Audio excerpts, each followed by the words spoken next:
तो हमें किन किन बातों का गर्भाधान कराने से पहले ध्यान रखना, ये बहुत जरूरी है। तो अगर बकरी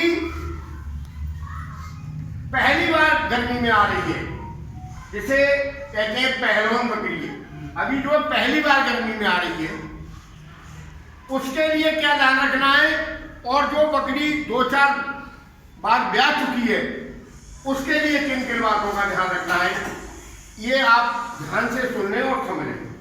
जो हमारी बकरी गर्मी में आ रही है, सबसे पहले हमको देखना है कि वो हमारी बकरी गाभिन कराने की उम्र के लायक हुई है कि नहीं। कहीं ऐसा तो नहीं अर्ली एज में गर्मी में आ रही है।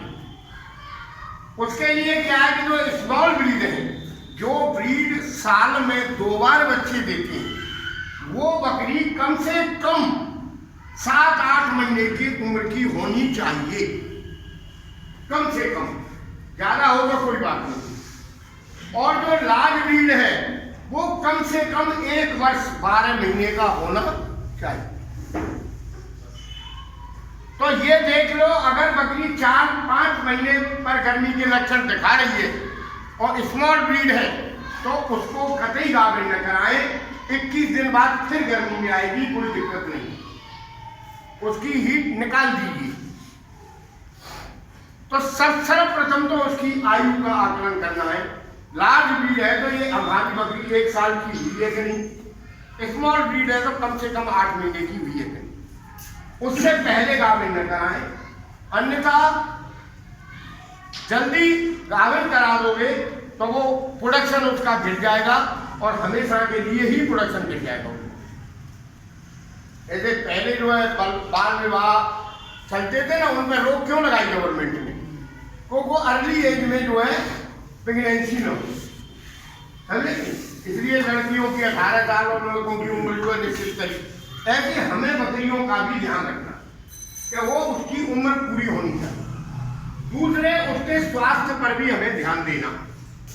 ऐसा नहीं होगा अगर बकरी बहुत कमजोर है, यहाँ गिरी वहां गिरी, ऐसी स्थिति बन रही है, उस स्थिति में जब तक उसको स्वस्थ न कर लो आप, 1-8 महीना अच्छा चारा खिला के अच्छी तरह से रख के, तब तक आप उस बकरी को गाभिन 1-2 हीट निकल जाओ, यानी 1 महीने बाद बच्चा लेना बच्चे को मार देने से ज्यादा अच्छा है, ठीक है? क्योंकि फिर वो काफी समय बाद बच्चा मिलेगा। तो स्वास्थ्य और आयु दोनों का ध्यान रखना, पहली बात, भूलोगे तो नहीं। दूसरी बात जो ध्यान में रखनी है वो है कि हमको ये देखना है कि बकरी जिस ब्रीड की है, उस ब्रीड का बकरा हमारे पास इसे गाभिन कराने के लिए है कि नहीं।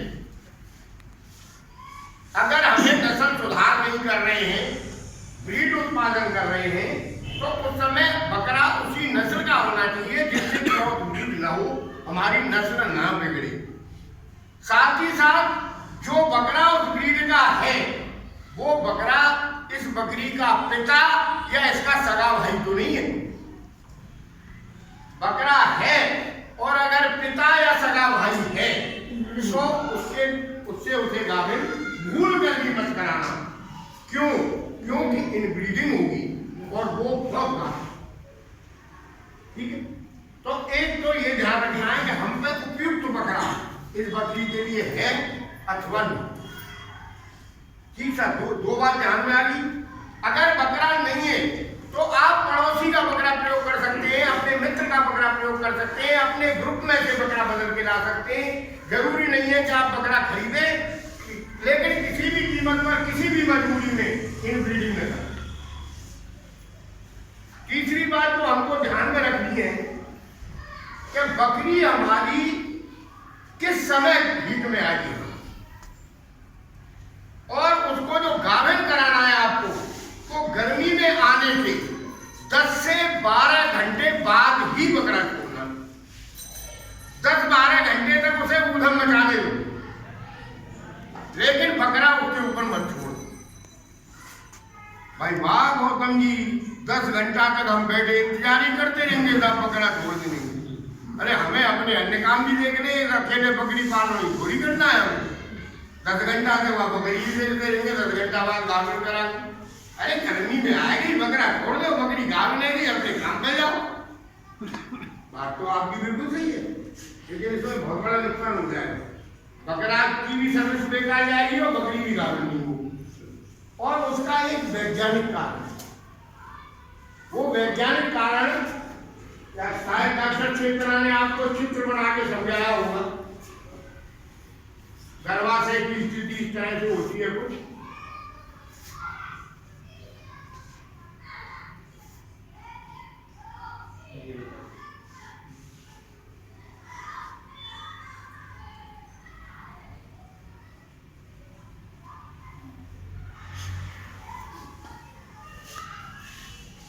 इसको कहते हैं अंडाशय। ये नली को कहते हैं अंडवाहिनी, अंडा ले जाने वाली, और इसको कहते हैं गर्भाशय। ठीक है ना? ये 3 अणु इसमें भरे होते हैं अंडे मादा के। जैसे बकरे के टेस्टिकल में स्पर्म भरे होते हैं ना फीमेल में, ऐसे ही इसके अंदर अंडे भरे होते हैं। ये बराबर के होते हैं। मेरे चित्र में थोड़ा छोटे बड़े हो गए, आप ये मत समझना कि इधर का बड़ा इधर का छोटा होता है। ठीक है ना? ये मैंने समझाने के लिए आकृति आपके दिमाग में लाया। मुझे समझाना है कि बकरी को 10-12 घंटे बाद ही गाभिन क्यों कराना चाहिए। अब क्या है कि इस अंडाशय से जैसे 21 दिन बाद बकरी गर्मी में आएगी, तो अंडा गर्मी में आने का मतलब क्या है कि अंडाशय से अंडा रिलीज हो गया, अंडाशय से बाहर निकल आया अंडा, और वो अंडा इस तरीके से धीमे धीमे अंडवाहिनी में होता हुआ और यहाँ गर्भाशय तक पहुंचता है। अंडा यहाँ से रिलीज होते ही बकरी गर्मी के लक्षण प्रकट कर दी। अंडा यही है अभी, लेकिन बकरी गर्मी के लक्षण प्रकट कर दी। लक्षण क्या है आपको बताया जा चुके हैं, और एक बार रिपीट कर दूं। बकरी बार बार नहीं आएगी, बार बार पेशाब करेगी, बेचैन रहेगी, पूंछ हिलाएगी, चारा छोड़ देगी, और बकरी के ऊपर ही चढ़ेगी, बकरी पर ही माउंट करेगी, बकरे को अपनी तरफ माउंट करने देगी या आकर्षित करेगी। ये तो बाह्य लक्षण है। और आंतरिक लक्षणों को पहचानता है सिर्फ बकरा, उसे हम और आप नहीं पहचान सकते। वो क्या है कि अंडा रिलीज होते ही बकरी के योनि मार्ग में विशेष प्रकार की खुशबू आने लगती है, और उस खुशबू को सिर्फ बकरा ही सूंघ पाता है। आपने देखा होगा जब भी कोई बकरा आप बकरी पर छोड़ेंगे, अगर कहीं किसी ने देखा हो, वो सर्वप्रथम योनि मार्ग को सूंघता है, और सूंघ के ऊपर को मुंह करके कभी कभी तो अनुमान भी लगाता है कि खुशबू गर्मी की है या बेबात की है। ठीक है ना? और जब वो कंफर्म हो जाता है कि खुशबू जो है वो गर्मी की है, अंडा आ रहा है, तो वो उस पर माउंट करता है, अन्यथा बकरी को छोड़ के चला जाए। गर्मी में नहीं हो, चाहे वो किसी अन्य वजह से बेचैन हो रही हो, अन्य वजह से परेशान हो रही हो, तभी तो आपको ऐसा लगेगा बकरी गर्मी में आ रही है। देखो अन्य वजह से होगी तो बकरा उस पर नहीं चढ़ेगा। बकरा उसको जब तक खुशबू नहीं आएगी योनि मार्ग में तब तक वो गंध सूंघे बगैर नहीं चढ़ता है। लेकिन अंडा तो रिलीज ही हुआ था, भी यही था, और बकरे को खुशबू उसी समय आ गई, तो वो बकरी पर माउंट कर जाएगा और स्पर्म छोड़ देगा। अब स्पर्म तो अंदर चले गए, लेकिन अंडा वहां था ही नहीं। अंडे को अंडाशय से अंडवाहिनी में होकर गर्भाशय तक आने में कम से कम 8 से 10 घंटे का समय लगता है। गर्भाशय तक अंडा 8 से 10 घंटे में आता है, और 8-10 घंटे तक गर्भाशय में तो कुछ था ही नहीं।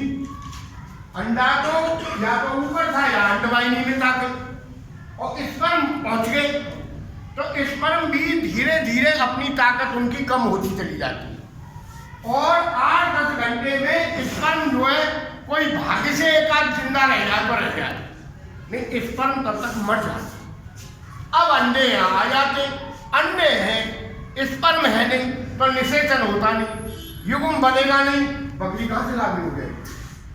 आगे नहीं सुन